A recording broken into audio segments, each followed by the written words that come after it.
Auto Pros on the Road is sponsored by Autolite, manufacturers of high-quality spark plugs since 1935. Visit Autolite.com for more information.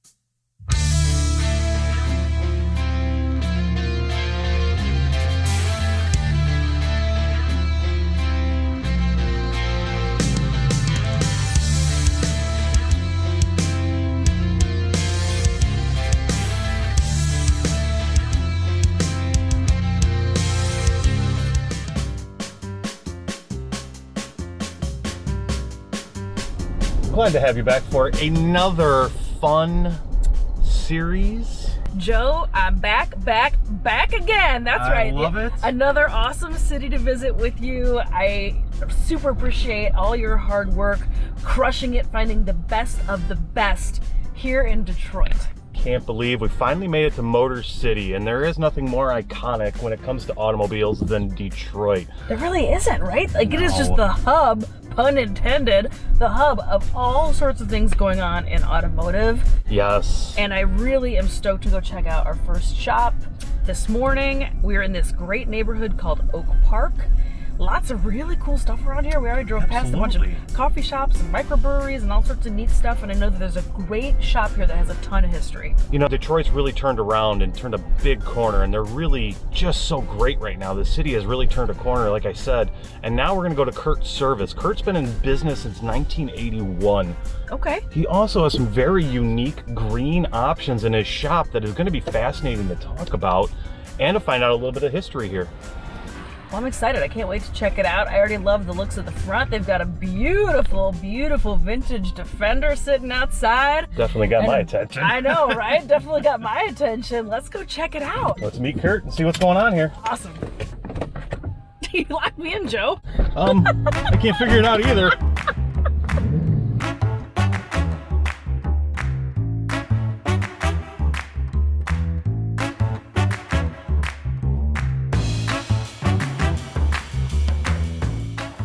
Hello. Great reception. Curt? How are you? Jacqui, nice to meet Jacqui? you. Joe. Hey, Pleasure Joe. to meet you. Hello, hello. Curt. Thanks for having us out here. Thanks for letting us stop by. We are excited to see you. So, Great area, great reception area, very welcoming to your guests when they're coming through, so it looks nice. so you want to see the place? Absolutely. We'd Okay. love to take a tour. Very good. All right. Let's start off this way. Thank you.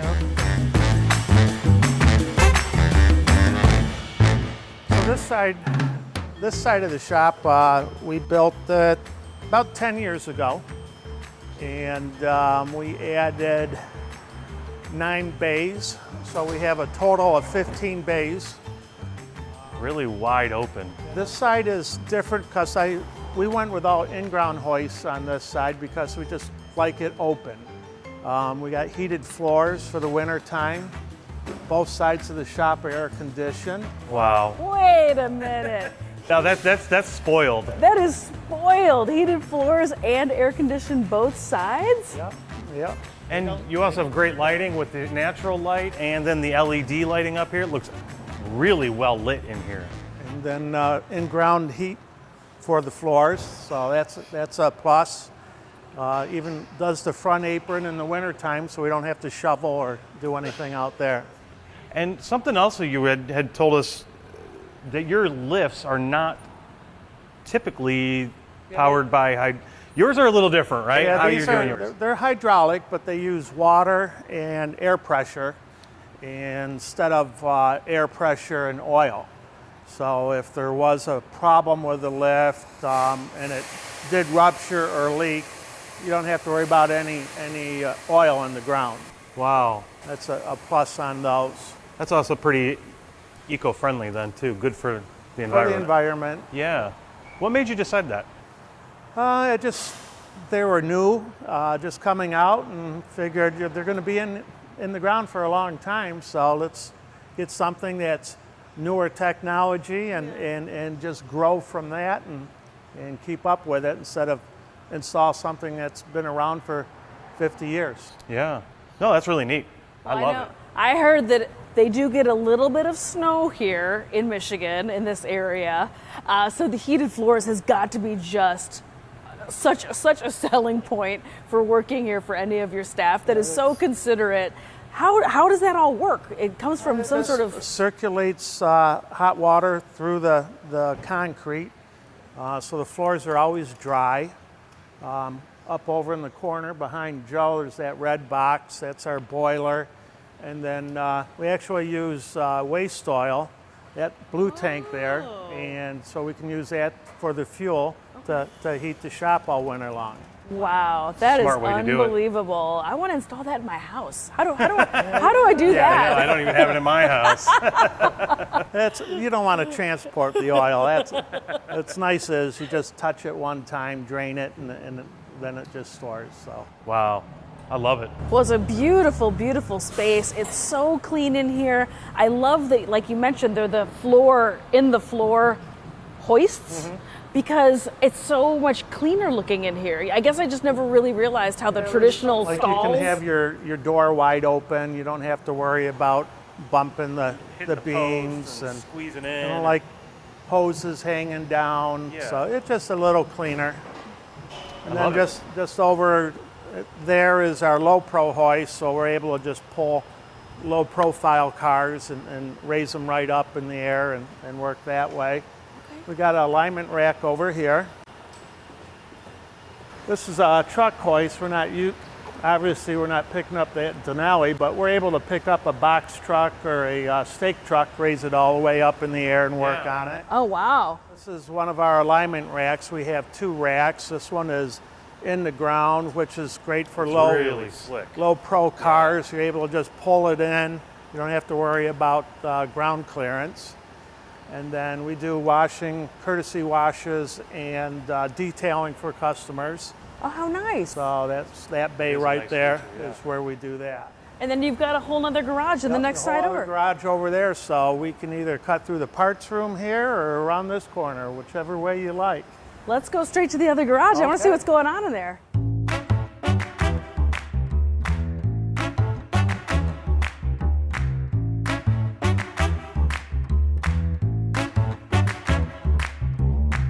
This is just kind of our shop equipment and parts go all the way down there. Plus upstairs. Nicely organized though and clean. We have and fluids. Ron working back here. We'll sneak by him. Turn your radio. Thank you. So we got 2 hoists here. And what's nice about this is if we had a long vehicle, we're able to use both hoists and pick them completely up. Yeah. We got an overhead crane here. That's really nice. We also have that on the other side of the shop too. That's really Holy neat. smokes. Do you get a lot of commercial vehicles in here? Quite a bit, yeah.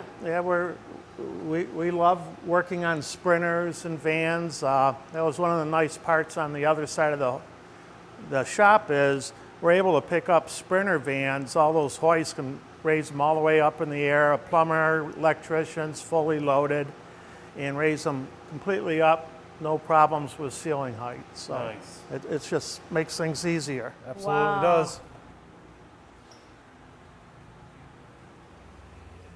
Then over here is another. Keeps going. Yeah. Another alignment rack that we do. We do our tire service here, balancer, a couple tire machines, low pros, run flats. We got 3 hoists here, and I don't know. I didn't show you guys the dispatch room. That's kind of the hot spot where we take care of everything there and orchestrate where things go. Am I wrong? Is this side, it almost looks like this used to be more of the original building. Yeah, this is the original building right here. So that's pretty much it. And then we expanded 10 years ago on the other side and built that side. Okay. We just mated them to one another. Great. So we'll go this way over here. Yeah, we can do the waiting room first here. Kind of get through our tool carts and stuff. Sure. Everybody's working, everybody's busy, Curt. So that's the waiting room. How nice. Customers, they have a TV, beverages, Wi-Fi, If they are staying here for a little bit, we also have that swing office, so they can actually go in there and do work for them and not be bothered.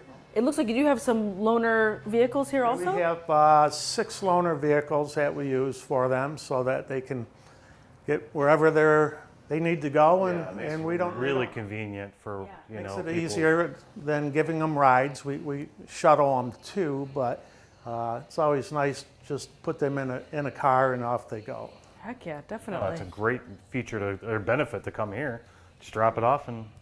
Yeah, and you can still have your own independence, run your schedule, groceries, run errands, live your life, do what you've got to do. I'm not figuring it out for them. Correct. You're not running a taxi service out of here. Exactly. We'll call you when it's done. So pick up their car after hours. We have a lock box outside. We can put their keys in it. That's nice. Give them a combination to it, and that's really convenient. that's for somebody nice. who's They running like a little that. bit So later in the everybody's day. busy. So Yeah. we can just have the car washed and parked out front, and they can pick it up whenever they want. So, Wow, I love is that. nice. Such nice service. It's just, you've thought of all these little details. I love it. well, the customer lets us know what they need, and so we try to make that work for them. And you respond. Yeah. Excellent. Doing a great job though.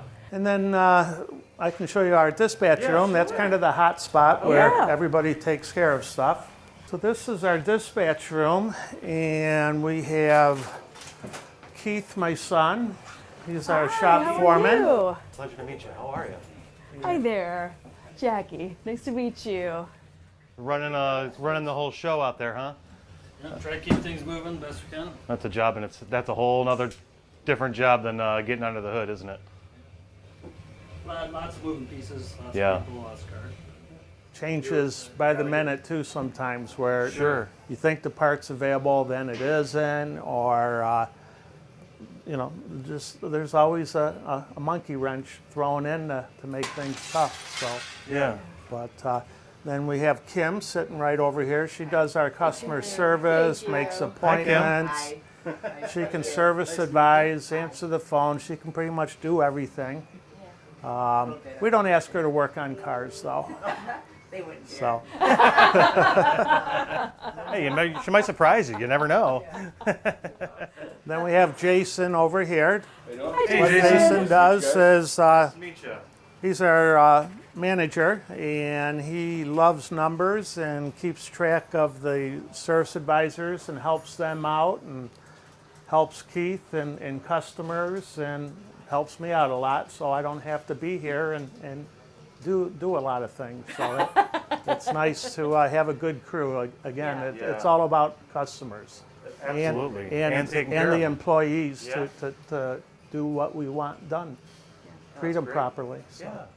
It's a great shop. I know it takes a village, right? It takes a village to get everything done for sure, especially. Like that, or a city, or lots of people. Or in this case, a city. I know it seems to be endless rooms, endless people working here, but I mean, you're super busy. I can see why. And especially now with this situation that we're all in of parts being unavailable, or sometimes there's, again, supply chain issue, the phrase that everyone's been using for the past 12 months now. I'm sure that it is always literally in flux. Sometimes there's things and sometimes there's not things, and then you have to find the things. And That's really where that loaner program comes in really big right now, because some of the parts Right. might be a little bit delayed, and there's nothing anybody can do about it. It's not your fault. It's not A the lot of customer's times the customers say, "Can we buy your loaner car?" So it's like, no. fault. No, you take yours Not back. for sale. Take it back. Give us ours back. We'll fix yours, So, yeah, No, that's great. But thanks for showing us around. If you got a minute, I'd love to be able to talk to you one-on-one. sure. All right, let's go ahead and do that. We can go outside or right around the corner there, and we'll do that. All right. thank you guys. Start your passion. Whether it has 4 wheels, 2 wheels, or no wheels. Whatever your passion, ignite it with Autolite.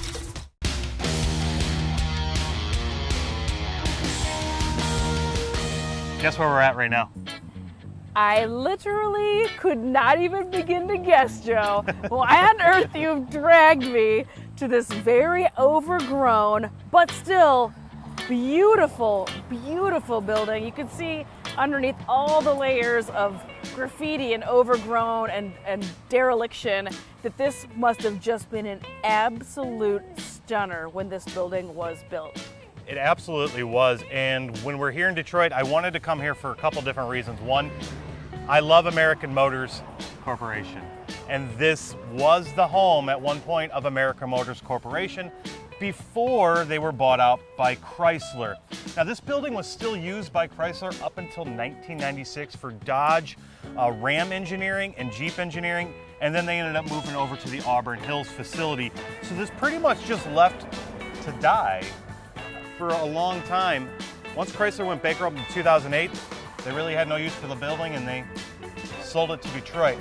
I think the sad thing about this building right now is it's already been scrapped, and this will probably be the last time you see it because it is scheduled for demolition any day now. Yeah. So this building was built, I believe, in the 1920s, if I have that correctly. It is built in an Art Deco style, which is obvious the minute you walk up to it and take a look at it. That beautiful golden brick. This was the original home of a company called Kelvinator. Kelvinator built refrigeration systems. They also built the very first refrigerator to be used in American homes. So obviously, that became a bit of a booming business. They became quite successful, and this is also why they ended up in this special place, this incredibly gorgeous building and all of these grounds. We're showing you just the front of it right now, but it is way larger, deeper, and bigger than you can imagine. We are going to go check that out here in just 1 second. Kelvinator I thought was really interesting. It has ties to the car company Nash.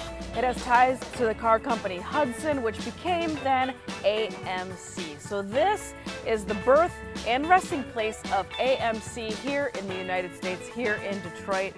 Really, really excited to come and check out this gorgeous building. I really wanted to again check it out because again, I am a big American Motors Corporation fan. They didn't have the best or the most luxurious, the fastest, or the most stylish cars. You think of AMC Pacer, you think of AMC Gremlin, very niche, oddball little cars, but man, I'm here for it. I loved them. I'm here for it. I loved them. Fun fact, my very first car was an AMC Hornet. Yes! I love it. So we had to come and check it out one last time before it is tore down and it's gone. And this will be forever gone as part of Detroit history, but I just had to come here and check it out and bring you along and share it with Auto Pros on the road. Let's go check it out, Joe. Let's do it. All right. Now, if anything starts jumping out at you or moving, you run and I'll tackle. It's super bananas, as with several of the buildings we've seen here in Detroit. It so blows my mind to think about what this must have looked like when it was built, when it was this sparkling monument to American industry, again with the golden brick, which I'm a sucker for. I think it's just so spectacular and so different from traditional brick. But just even this entryway, all the brass, when you come in, you can start seeing all of this, all the marble. And they're standing in a revolving door that used to be there, camera guys, which is kind of wild. That was a revolving door at one point. Yeah. You know, how many people, when you think in 100 years, came through have here, walked through here, and the innovations that have happened here, and just to see it. And this obviously would have been the office side. This would have been the administrative side. Of This course. was not sort of any blue collar side. The peons weren't allowed up here. Exactly. Yeah. This was built just to like showcase, be office, be administration. Yeah. So I'm sure, everything is still super solid. So walking around here, where this used to again be the old Dodge engineering and Jeep for up until 2008-ish, finding this right here. About the only clue I was able to find that this was formerly a Dodge plant. 2009 DS. DS was the designation for the platform code for the Dodge Ram. So this is obviously something that they were working on. Probably one of the last things that was part of this plant before they moved out of here and went up to Auburn Hills. Pretty cool to find though.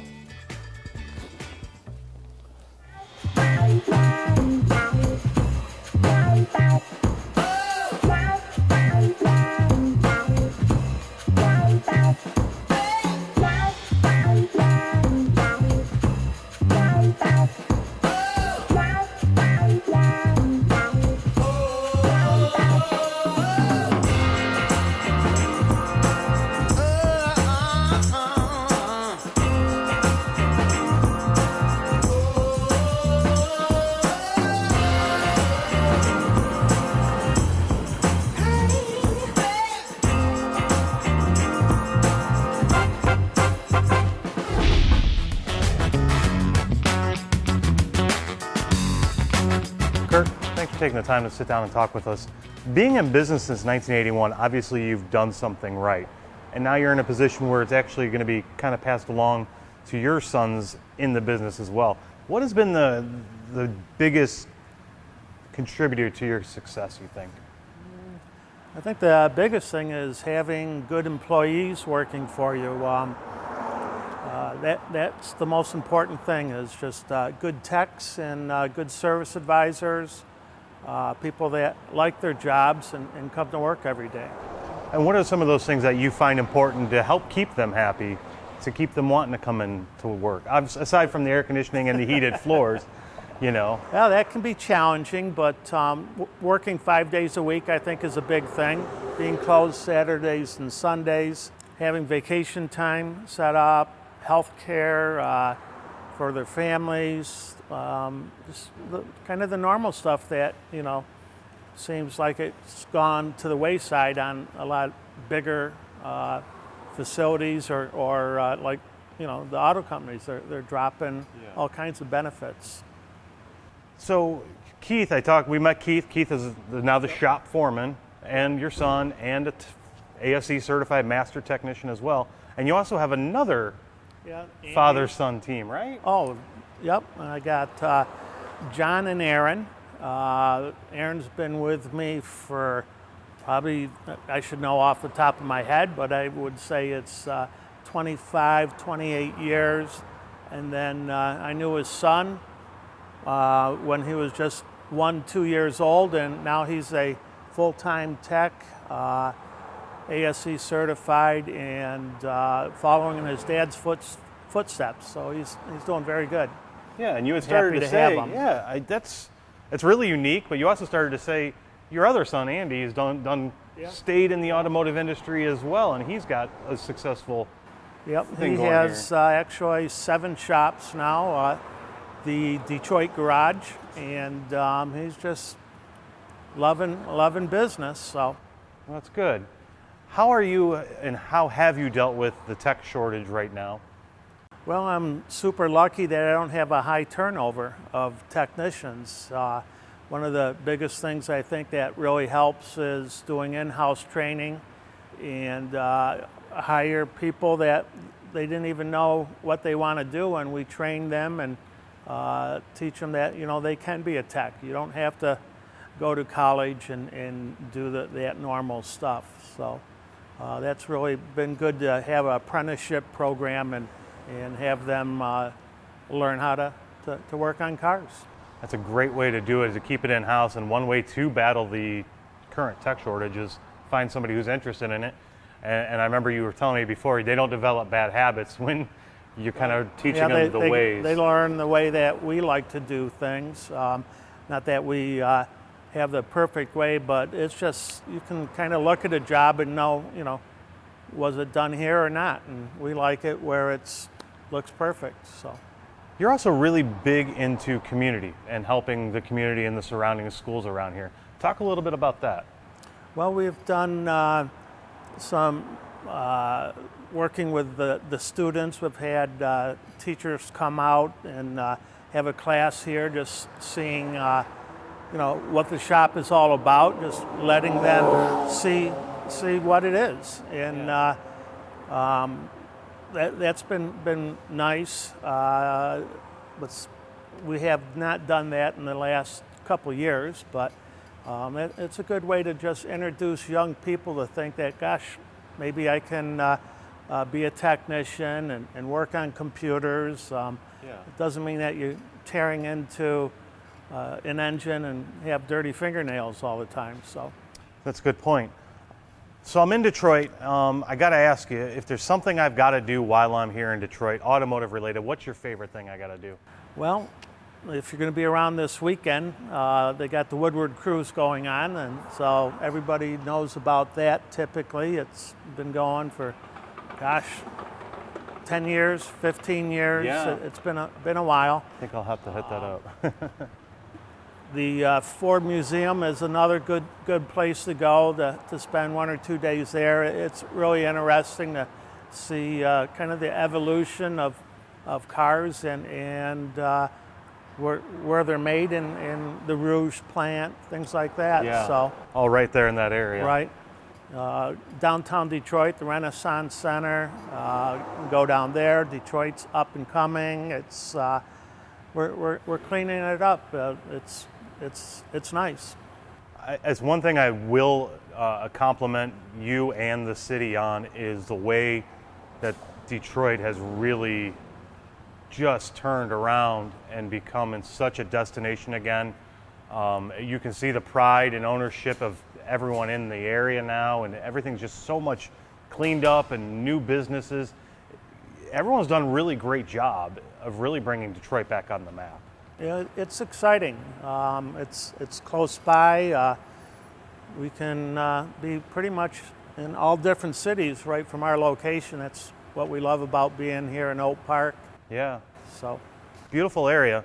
Last thing I want to ask you, as a shop owner, tell me what keeps you up at night and what gets you going the next day? You know, what are those things that kind of... well, nothing really keeps me up at night. I just like doing things the right way, and you don't have a problem going to sleep. I think it's important to, just take care of the customer and your employees. Again, I wouldn't be where we're at without the good people that surround us. So that's really nice. Getting up in the morning, never had a problem with that. I'm a morning person, and I like going to work, and I have employees that like to get up and come to work. So it's not like, I got to go to work. They're ready to go. Makes it a lot easier to get up and get going when you like what you're doing, right? Right. Curt, thanks, buddy. I really appreciate you taking the time to show us around your shop, talking shop with us, and pick your brain a little bit about everything that's going on in the industry. So thanks again for Very everything. good. Thank you. Start your passion. Whether it has 4 wheels, 2 wheels, or no wheels. Whatever your passion, ignite it with Autolite.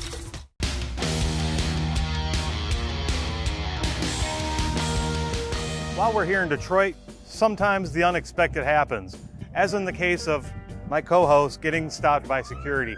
Somehow we still managed to kind of sneak back here a little bit at the Ford Highland Park factory plant. This is a testament of what really happened to Ford after the Paquette plant.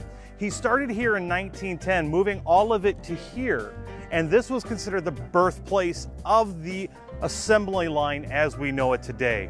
This building is 855 feet long, included offices, the assembly line, and a foundry. It had the nickname of the Crystal Palace for all of the glass that was being built along this back in the day. He also here was able to really transform how the Model T was built. He went from just a few hundred a day to thousands a day, which ultimately lowered the price from $850 to $260, so anybody could afford the Model T. And that's really where he transformed it. And that really also brought a ton of migration to Detroit. A lot of people coming to work here because he also instituted the $5 a day labor wage, which at that time was huge. So it brought a huge influx of people into the Detroit area to work for Henry Ford.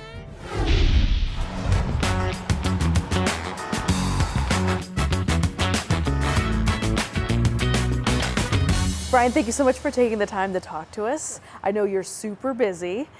I just wanted to kind of pick your brain about how you got started in this industry, where we're going, where we're headed, but let's get started at the beginning. What got you started in automotive interest or mechanic interest? Where did that come from? It started when I was a kid working on my bicycle.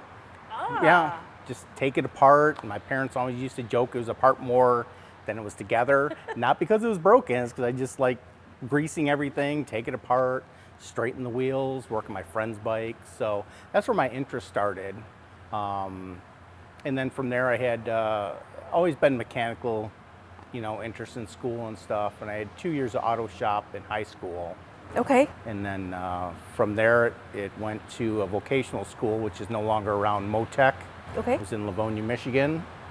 And from there I've been working in the industry since like late 97. Okay. Or 87, excuse me. Longer than that. 1987, yeah. You're like late 2017. Yeah, I know. I'm brand new here. It's so long ago, I forget. So you've clearly had a couple of minutes out here is in this industry as a career. Correct. What were your very first steps? What were your very first jobs? Started off, let's see, I worked at a radiator shop doing some minor repairs and that kind of stuff. After Motec, kind of jumped right into repairing cars. They do start you off a little bit, you know, with doing lubes and tires and that kind of stuff. But quickly progressed to just about everything from there. Yeah. How long have you been at Curt's? Almost 20 years. Almost 20 years. So clearly something about Curt's really appeals to you, really speaks to you, and keeps you here, which is really important right now. There's a tech shortage. You know, we're looking for mentorship programs. We're looking to, the whole industry is trying to create new ways of getting folks involved. What about Curt's keeps you here? Family atmosphere. A lot of the techs have been here a long time. So, like I said, we all know each other, get along well, help each other out. The other thing is training here too. There are some shops that think, you know, training is just the tech's responsibility, that kind of stuff. But it's getting so technical now that you need to go to classes and that kind of stuff, which Curt supports. Yeah.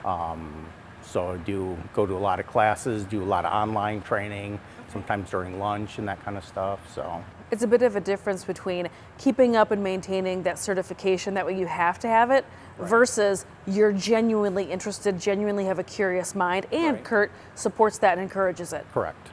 And then when you go and receive that training, I believe you have kind of a mentorship role here in the shop. You kind of help spread that information out to the rest of the techs. Yeah, I try to go over like some of the classes I attend briefly with some of the other techs. We have monthly lunch meetings. Sometimes we'll do a little bit during that. But yeah, some of the younger techs, just get them to get a thought process of repairs and diagnosing things, because yeah, cars are getting a lot more complicated. A lot of electronics involved in them. Speaking of those techs and speaking of folks just starting in this career or have an interest in this, what would be a good piece of advice to give those younger folks that are thinking about jumping into this as a career? It's rewarding. It's got its challenges, you know what I mean? It's frustrating at times, but when you figure out that difficult situation, and could have been to a couple other shops, they didn't figure it out.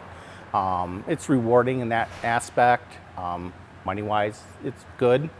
And I would recommend brushing up on electronics a lot, because yeah, everything is going electronics in the industry. That's a really good point for sure. Now, seeing as we are in Detroit, we are here in the Motor City. Yes, we are. I have to ask you the impossible question, which is, can you narrow down and pick one, like, peak, epic, most important, coolest automotive thing, car thing that goes on in Detroit that we have to check out, that has to be on anybody's bucket list? I think it's a Dream Cruise. Which is coming up very soon. Yeah, just the cars in there, different people's interests. You get some people that customize them, some that just restore them to original factory, and then not just muscle cars or popular cars. There's other people have interest in other cars. So it's a good mix, good variety of vehicles out there. And if you're in the automotive interest or have automotive interests, it's a great place to see that. And then on the flip side of my earlier question, if you were going to give it one nugget of advice to auto shop owners on how to keep technicians in their fold, what would that little bit of nugget be? Support training. I don't know how like I said, we've got a good family culture around here. Okay. And that is important, low turnover. But it's just listen to your techs, need equipment, that kind of stuff. And a lot of this stuff's very expensive. So, you know, it's not all on the techs' responsibility, I don't think, for some of the diagnostic equipment and that. Okay. But that's a great piece of advice. I mean, that's about it. That's a great piece of advice. Thank you so much for taking the time to talk to us. I appreciate you, and I'll let you get back to work. Great, thank you. Thank you, Brian. Thanks. Start your passion. Whether it has 4 wheels, 2 wheels, or no wheels. Whatever your passion, ignite it with Autolite.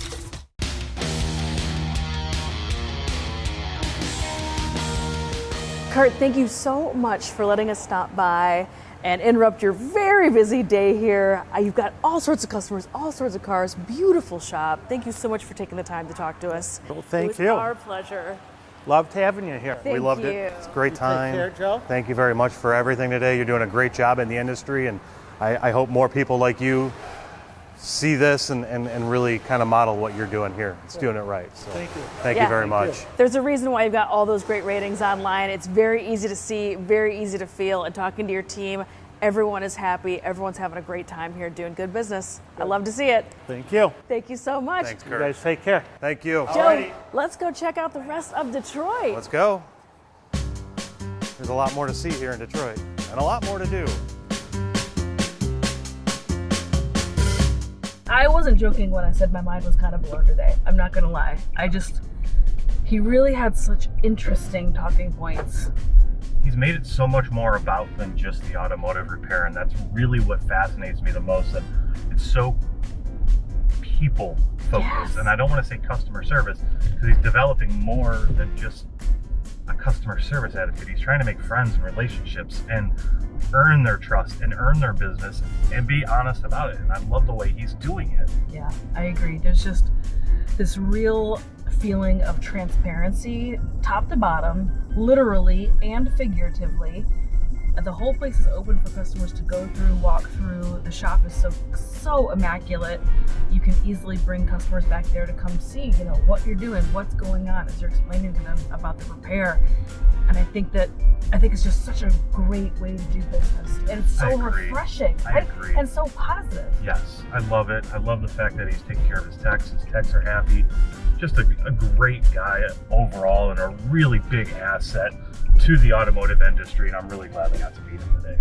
And then he said something about lollipops behind the counter. I know, And they're once Tootsie Rolls. once he said Tootsie Rolls, I was sold. Hook, line, and sinker, Joe. Everybody wants to see my Tootsie Roll. Yeah. Let me see your Tootsie Roll. Mm. Tootsie Roll. Oh no. I just did that on camera.